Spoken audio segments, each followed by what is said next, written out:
भीष्म और कृष्ण के संवाद को समझना और उसकी गहराई में जाना जीवन के प्रति दृष्टिकोण को काफी हद तक बदल सकता है।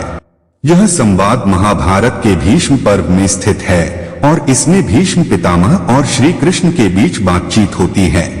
यह संवाद कई महत्वपूर्ण जीवन के सिद्धांतों और नैतिकताओं को उजागर करता है जो आज भी प्रासंगिक हैं।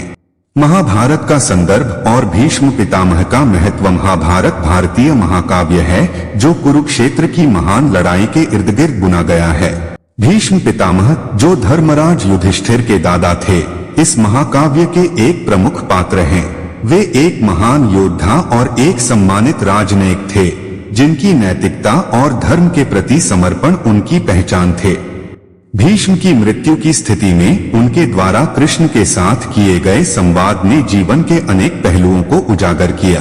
कृष्ण और भीष्म का संवाद। भीष्म की मृत्यु के समय जब वे अपने बाणों के बिस्तर पर लेटे हुए थे, कृष्ण उनके पास आए। यह संवाद उनके अंतिम दिनों में हुआ और इसमें जीवन, धर्म और मानवता के गहरे मुद्दों पर चर्चा की गई। इस संवाद का प्रमुख विषय जीवन के अंत और मृत्यु के बाद के अस्तित्व पर था।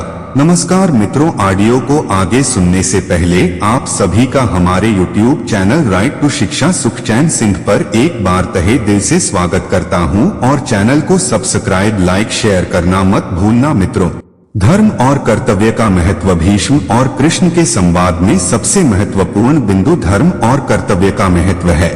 भीष्म ने कृष्ण से पूछा कि सही और गलत का निर्धारण कैसे किया जाए। कृष्ण ने स्पष्ट किया कि धर्म और कर्तव्य की सही समझ व्यक्तिगत और सांस्कृतिक मान्यताओं पर निर्भर करती है।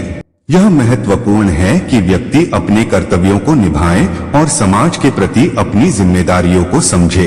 अस्थिरता और निरंतरता। कृष्ण ने भीष्म को यह समझाया कि जीवन अस्थिर है, लेकिन परम सत्य और धर्म का मूल निरंतर रहता है।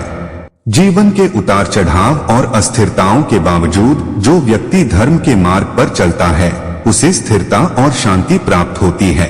विचार जीवन की अस्थिरता को स्वीकार करने और अंतर्निहित स्थिरता की खोज पर केंद्रित है। मृत्यु और पुनर्जन्म। कृष्ण ने मृत्यु को एक अंत के रूप में नहीं देखा, बल्कि इसे एक संक्रमणकालीन स्थिति के रूप में प्रस्तुत किया। उन्होंने भीष्म को बताया कि आत्मा अमर है और मृत्यु केवल शरीर की मृत्यु है। आत्मा का अस्तित्व निरंतर रहता है। यह विचार मृत्यु के भय को कम करने और आत्मा के शाश्वत स्वरूप को स्वीकार करने में मदद करता है। कर्तव्य और आत्म बलिदान। भीष्म ने अपने जीवन में कई बलिदान किए और अपने कर्तव्यों को प्राथमिकता दी। कृष्ण ने इस बलिदान की सराहना की, लेकिन साथ ही यह भी स्पष्ट किया कि सही समय पर आत्म बलिदान और कर्तव्य का पालन आवश्यक है। यह विचार जीवन में सही निर्णय लेने और आत्म बलिदान की वास्तविकता को समझने में मदद करता है।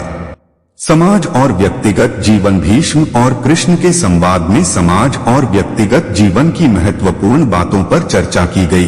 कृष्ण ने यह समझाया कि समाज की भलाई के लिए व्यक्ति को अपनी व्यक्तिगत इच्छाओं और स्वार्थों को कुछ हद तक नियंत्रित करना पड़ता है। समाज की भलाई और सामूहिक कल्याण के लिए व्यक्तिगत बलिदान की आवश्यकता हो सकती है। जीवन के प्रति नया दृष्टिकोण। भीष्म और कृष्ण के संवाद ने जीवन के प्रति कई महत्वपूर्ण दृष्टिकोण प्रस्तुत किए हैं जो आज भी प्रासंगिक हैं। धर्म और कर्तव्य की समझ। सही और गलत का निर्धारण सांस्कृतिक और व्यक्तिगत दृष्टिकोण से किया जाना चाहिए, लेकिन धर्म और कर्तव्य का पालन करने से व्यक्ति को सच्ची शांति और संतोष मिलता है। अस्थिरता और निरंतरता की स्वीकृति। जीवन की अस्थिरताओं को स्वीकार करना और उसके बावजूद स्थिरता की खोज करना महत्वपूर्ण है। यह दृष्टिकोण जीवन की चुनौतियों का सामना करने में मदद करता है। मृत्यु और आत्मा की अमरता। मृत्यु को एक अंत के रूप में न देखकर आत्मा की अमरता को स्वीकार करना मानसिक शांति और संतुलन की दिशा में महत्वपूर्ण है। कर्तव्य और बलिदान। कर्तव्यों का पालन करना और आवश्यक समय पर बलिदान देना जीवन को अधिक अर्थपूर्ण और संतुलित बनाता है। समाज और व्यक्तिगत जीवन का संतुलन। व्यक्तिगत इच्छाओं और समाज की भलाई के बीच संतुलन बनाना जीवन की गुणवत्ता को बढ़ाता है और समाज के प्रति जिम्मेदारी का एहसास कराता है। निष्कर्ष। भीष्म और कृष्ण के संवाद का अध्ययन हमें जीवन की गहराइयों को समझने में मदद करता है। यह संवाद न केवल धार्मिक या नैतिक दृष्टिकोण से महत्वपूर्ण है, बल्कि यह हमें जीवन के विभिन्न पहलुओं को एक नई दृष्टि से देखने की प्रेरणा देता है। जीवन की अस्थिरता, धर्म, कर्तव्य और समाज की भलाई के मुद्दों पर कृष्ण और भीष्म की बातचीत ने जीवन के प्रति एक सकारात्मक और संतुलित दृष्टिकोण प्रस्तुत किया है, जो आज भी हमारे जीवन में प्रासंगिक है। आशा करता हूं कि आपको मेरी बात समझ में आई होगी। धन्यवाद और कमेंट बॉक्स में जय श्री कृष्णा लिखना मत भूलना मित्रों।